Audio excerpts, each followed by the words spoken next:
The group stage of VCT Americas is over, and with playoffs right around the corner, I want to take this time to make a power rankings video. This is one of those videos which, based on my upload schedule, will probably age very poorly. I want to make it clear that these rankings are based on my personal opinion. Some of you might think a team deserves to be higher or lower on the list, and if so, tell me why in the comments below. My main thought process behind where I place a team is who I think would win if each team played 10 matches against every other team in their current form. This means there's less emphasis on how well a team has played before stage 2 and on the potential of a team, although I will still take those a little bit into consideration. I'm placing more of a recency bias when it comes to where a team goes in my rankings. Opening first is MIBR. Who better now than the two duelists artisan in paint?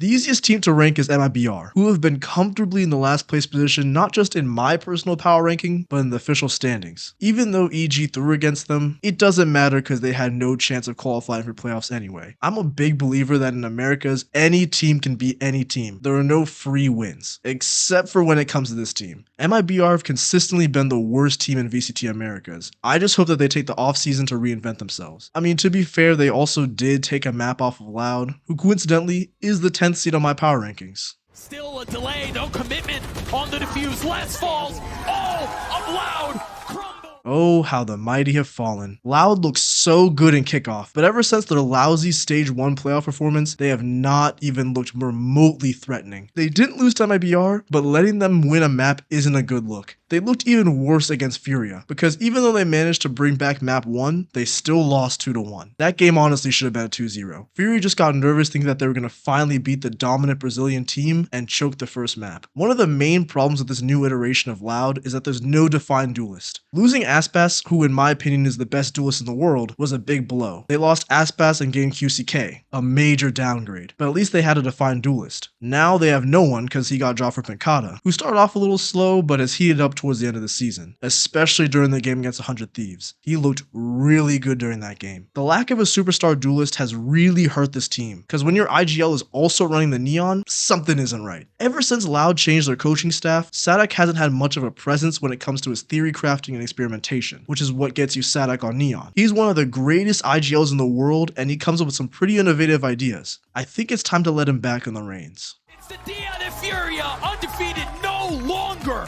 They cut down Loud. I really wish I could rank Furia higher, but I think 9th is the correct place for them. They had an upset win against 100 Thieves and a really convincing win against Loud. I think the thing that people forget though is that their series against 100 Thieves was fairly close. Don't get me wrong, 100 Thieves looked like the worst out of the two teams, but even in their weakened state, they still took Furia to overtime in both maps. Against teams that know what they're doing, like Lev and EG, they crumble fast, and they don't have the mental to recover after a bad loss or to calm themselves when on the cusp of a victory. I wish they were still in contention for playoffs, but their stage 1 losses came back to bite them. I have high hopes for this team to potentially qualify for playoffs next year though. Is the girlfriend buff a real thing? I would say yeah, but Oxy doesn't have a girlfriend and he's farming right now, so. Some of y'all in the comments might call me an NRG Glazer for putting Oxy and friends, C9 in 8th place, but hear me out. I know C9 and NRG played fairly recently, and I know that C9 won that series to qualify for playoffs, but even though C9 beat NRG, I think that for the majority of the series, NRG played better than C9. Until Oxy remembered that he's better than every player on NRG, and of course until NRG blew a 12-5 lead. My only consolation is that I wrote in my original script that I thought that C9 were slightly better than NRG, so I guess I got the outcome of the game correct. The main issue for me with this current iteration of C9 is that they depend too much on Oxy to perform. Their coach even said it himself. He has to listen to us, but which he does a lot. I don't think it's necessarily on him. I think it's on us as a team to realize he can't do it all for us. We have to work together. He wants the team not to rely on Oxy as much because then his players get complacent and sloppy. It's fine when playing teams like Loud, MIBR, and Furia, where Oxy can just out-aim the entire team, but teams in the group of death know how to isolate star players like Oxy. C9's third map against G2 is a perfect example of this. The second half of Lotus, Oxy got 1 kill out of 9 straight rounds they lost to lose the series. Compare that to the first half of Lotus where Oxy had 17 kills and they were 9-3 going to the attacking half. When teams can limit Oxy's impact, the rest of C9 have no idea what to do. I really want Oxy to go to an international tournament though. I think he deserves it. The rest of his team, to put it bluntly, don't. If C9 didn't pick up Oxy in the offseason, I have no doubt in my mind that they would be further down in this power rankings. C9 need to do everything they can to keep Oxy in the offseason and hopefully build around him, like Lev did with Aspas. A little bit for you to understand. Swing is on the other side and crashes. Delivers. NRG, where do I even start with you? This team in kickoff in stage 1 were not allowed to lose. Every single player on this team had touched a trophy at some point in their career. In the end though, the lack of a proper IGL and the fact that Demon 1 was playing an agent he was not so good on, Demon 1 satcheling forward, still trying to take a fight, and once again plucked out of the sky. Got punished again. caused this team to make roster changes in between stage 1 and 2. They brought back Som, who in my opinion was the best controller in the world, and FNS, a veteran IGL. Benching Demon 1 was not the decision I would have made, but then again, Chet has been making some questionable decisions all year.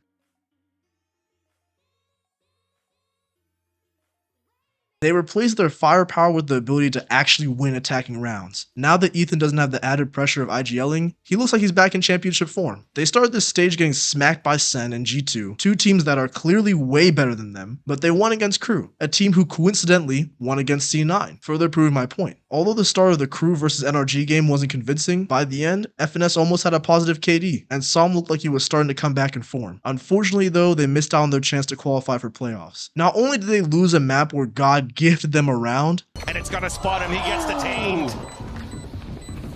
Still trying to find him inside that pit though. Hiding and everybody's Wait, like, he's out of HP. it! Back through! Gets ahead to the side! Oh my god! All three!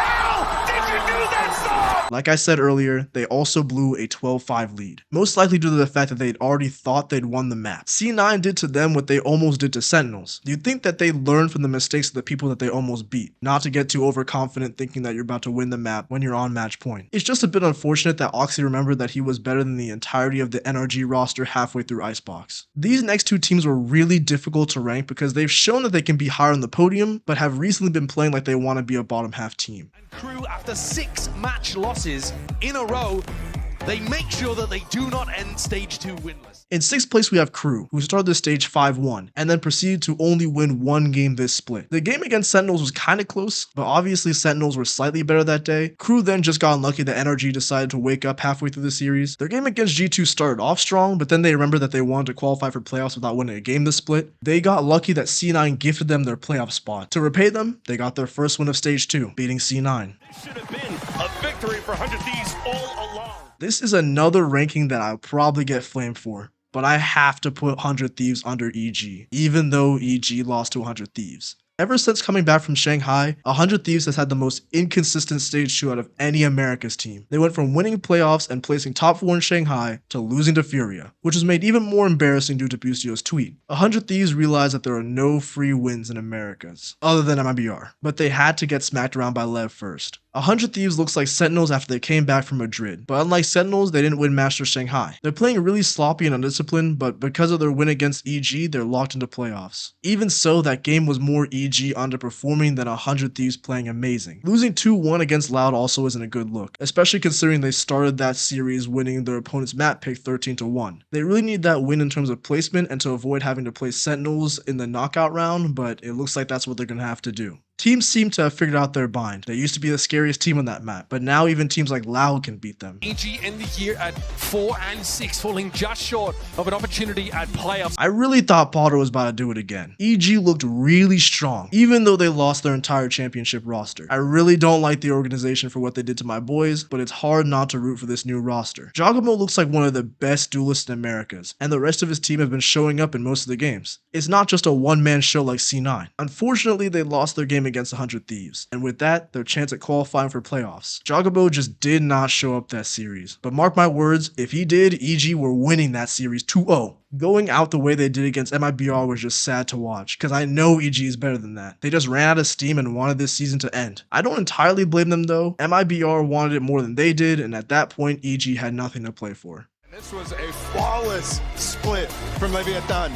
Absolutely stunning reversal from Shanghai. Top 3 was really hard to rank. There's an argument for all 3 of these teams as to why they should be number 1, but the team I had to place in number 3 was Leviatán. Although they look really good right now, being the top seed and already having a bye for playoffs, I still can't get over their Shanghai performance. They really crashed out. It looks like they want a second chance though, because they're at the top of their standings for Americas and already punched in their tickets to playoffs. And maybe champs? I don't know, this point system's confusing. Aspas still looks like the best duelist in the world, and Mazzino and King have started to show up. Tex in my opinion has always been a solid solid player and allows the team to warm up into a match. The start of map 1 versus MIBR was only so good for Leviatán because Tex won them rounds that they had no business winning.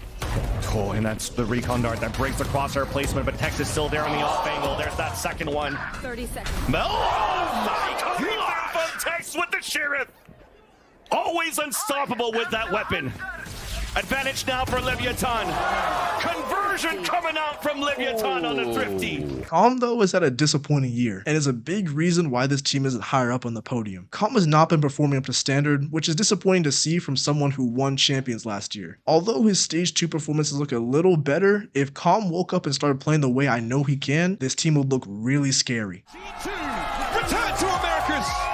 Remind the locals of who they sent to represent them in Shanghai, and they've locked up another playoff berth. Watching G2's growth throughout this year has been a blessing. From tier 2 all the way to their 3rd place finish in Shanghai, this team looks scary. Leaf has been an amazing addition to this roster. C9 must be kicking themselves for letting him go. Leaf's 3rd map against C9 was crazy to watch. He went from 4-12 in the attack half to not dying a single time in the defensive half and dropping 15 kills. Leaf has really tied this team together and is a big reason as to why this team is performing so well. Valen is also, in my opinion, one of, if not the best IGL in the world right now. More and more we're seeing that IGLs not only need to be able to read the game and call effectively, but they also need to be able to frag, which is part of the reason why EG won champs last year. Boostio, on top of being an amazing IGL, was also able to put up insane numbers, which is what Valen is exhibiting. His calling against John QT looked immaculate, and Icy looked like he finally woke up. His game against Sentinels was stellar, finally looking like the duelist that was promised. G2 look like they have a second chance of winning an international title. Hopefully they don't run out of steam again. Yeah.